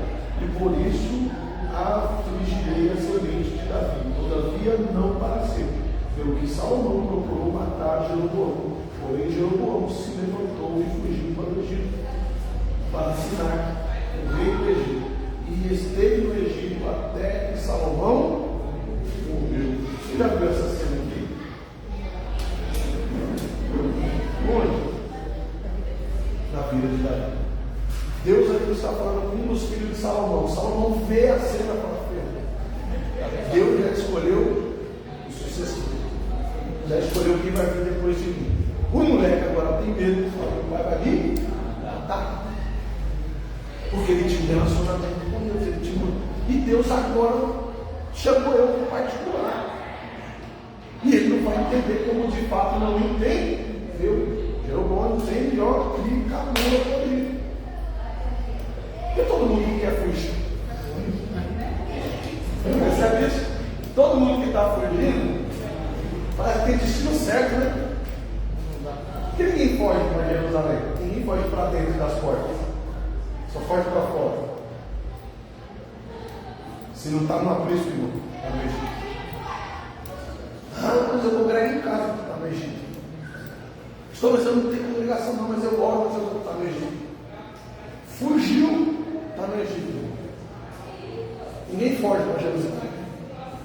Ninguém foge para dentro. Todo mundo que foge para fora dos limites, para fora dos deuses.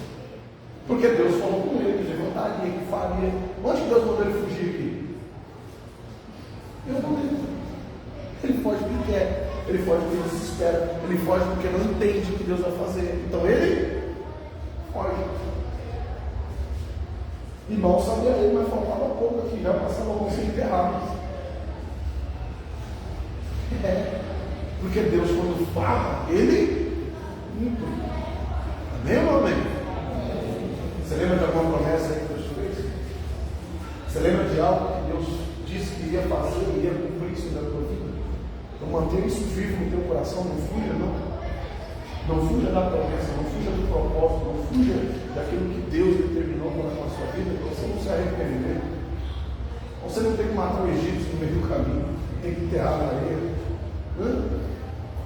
Para você não se envolver com gente que não deve, para você não criar amizades que Deus não aprovaria, para você não entrar em situações que Deus não concordaria, para você não entrar em acordos que Deus discordaria. Parece tão bom. Eu vi isso na vida de Salomão. Não, parece que esse é o caminho. Parece. É parecido, mas não é igual. É parecido, mas não é o que Deus tem. É parecido, mas não é o que Deus disse sim ainda. Se Deus disse sim ainda, eu também não vou dizer sim ainda. Eu vou dizer sim na hora que Deus disser sim. Eu vou falar que é na hora que Deus falar que é. Eu vou entrar na hora que Deus mandar. Se Deus falar sai, eu vou sair. E Deus chama ele e diz que tudo que tem para Jeroboão é onde? É onde ele está. É na terra do seu pai, é na casa do seu pai. Tudo que Deus tem para ele é aqui. Mas ele está feito para fora. Ele foge. Ele vai embora. Certo? Você consegue visualizar isso aí? Porém, Jeroboão se levantou e fugiu para o Egito, para Sinar, que veio do Egito. Esteve ali até a morte de Salomão. Só que para morar no Egito, irmão, é fácil? Será que para morar no Egito é só chegar lá e dizer, vou ficar por aqui, sou hebreu, sou do povo de lá, e vou ficar aqui, está tudo certo? Deu certo para Isaac? Não. Deu certo para Abraão? Não. Deu certo para tantos outros? Não. Deu certo para Moisés? Não. Nunca dá certo. Deu certo para José. Só. Por quê? Porque Deus tinha traçado uma rota para José pelo Egito. Mas para quem veio depois de José já não deu certo. A Bíblia diz que depois que José morreu, o jugo voltou para os outros. Entende uma coisa? Tem coisa que vai dar certo para uns e não vai dar certo para você. Não é porque deu certo para fulano que vai dar certo para si. Fulano fez, deu certo. Meu, glória a Deus. Cuidado para não dar errado logo na sua vez.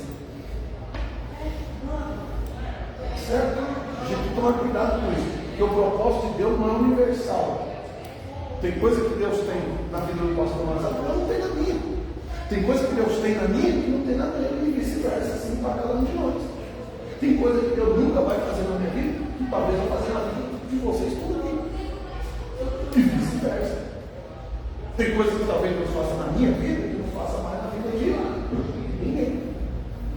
Certo? A gente precisa se acostumar com isso. A gente tem que parar de parecer muito igual. O nosso Deus é o mesmo, mas Ele é o Deus de novidade.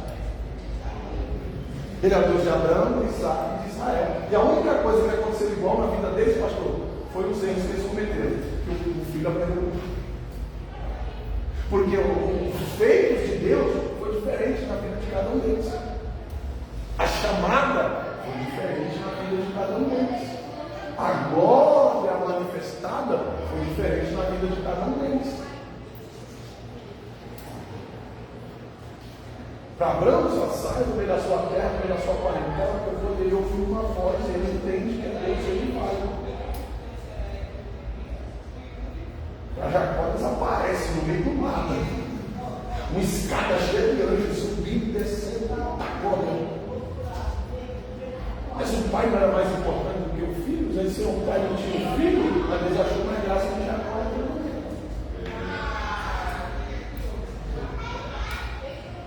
Deus senta, né, com Abraão, tem uma conversa com Abraão, Abraão vê anjos. Jacó, quando vê o anjo, tem que sair embora. Entende? Não é porque foi lá que vai ser aqui. Deus tem projetos e propósitos diferentes. Deus não é um Deus de mesmice. Então para de se espelhar na vida dos outros. Viva a sua história. Viva o seu projeto. Viva o seu processo. Para de querer ser igual a outros. Seja original. Seja você na presença de Deus. Não tem coisas novas para fazer na sua vida. Entende isso? De uma vez por todas, pelo amor de Deus, não aguento mais pregar no papel. Ajuda aí. Você entende isso? Entenda de uma vez por todas que Deus tem um projeto, um propósito na sua vida. E Ele vai fazer da maneira que Ele determinar fazer, no tempo que Ele achar que é o tempo. No momento que Ele disser que é o tempo. E na hora que Ele disser que é a hora, sem você fazer nenhum esforço. Você vai fazer o que Deus te mandou fazer. Mas para esse projeto, para esse processo, Deus não precisa da sua ajuda. Na hora que Ele disser que é a hora, Ele faz. Porque Ele é Deus. Certo? Então, se tem uma coisa que nós precisamos estar inteirados, é em ouvir e obedecer a voz de Deus. E o resto vai dar certo. Não entendi, mano. É o particular de cada um com Deus. A intimidade e o relacionamento de cada um para com Deus. Certo? Amém? Esse relógio tudo não ajuda não. Deixa eu me situar aqui. Então nós paramos aqui na morte de Salomão. Então, o chamado aí de Deus, verso 41. E quanto mais nos autos de Salomão, tudo que ele fez e a sua sabedoria estão escritos no livro das histórias de Salomão, que são lá, né? Cantares, provérbios, né? Aí crônicas.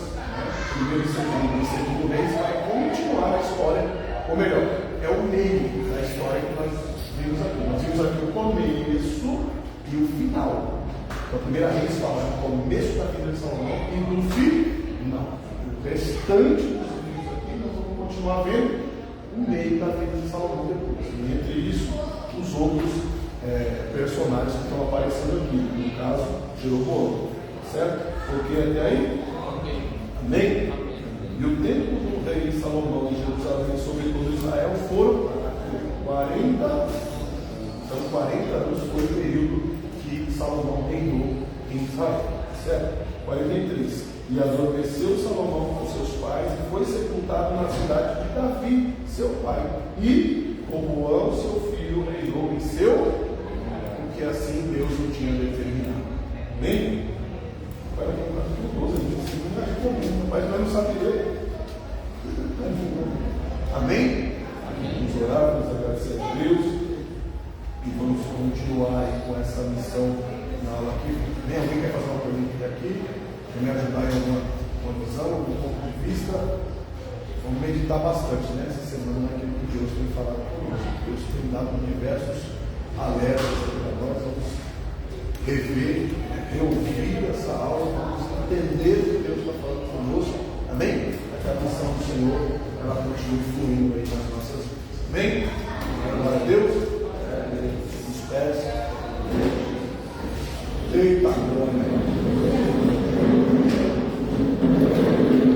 E aqui o diabo, faça a sua oração com Jesus. E aqui, ó. Meu Deus, Pai amado, Pai dessa noite, Deus, em nome de Jesus, Deus, obrigado. Meu Deus, abençoando mais essa noite, abençoando a vida do cada um dessa noite. Obrigado, Deus, pelo conhecimento, pelo amigo, pelo resultado, Senhor. Eu conhecimento do pecado, eu não usado, Deus, para todos, Senhor, para destruir, Senhor, para casar. Muito abençoando cada mulher, cada irmã, Senhor. Abençoando a igreja, Jesus, ali em paz, Deus, vai em quarto, Senhor. Abençoar a família que vai ao nosso lugar, ao nosso sair, ao nosso deitar, ao nosso levantar, Senhor. Abençoa, Pai, poderosamente para cada um do seu corpo, Senhor, da parte, dá para a gente entendimento e sabedoria da tua palavra, Senhor. Conhecimento, Pai, discernimento do teu Espírito, Pai, para que nós conhecemos sabe, Senhor, e conhecimento e sabedoria do Senhor, meu Pai. Quanto abençoar, Pai, poderosamente cada um, Pai. No nome de Jesus, que tem poderoso, Pai. Louvamos ao teu nome, Senhor. Está contigo, amém.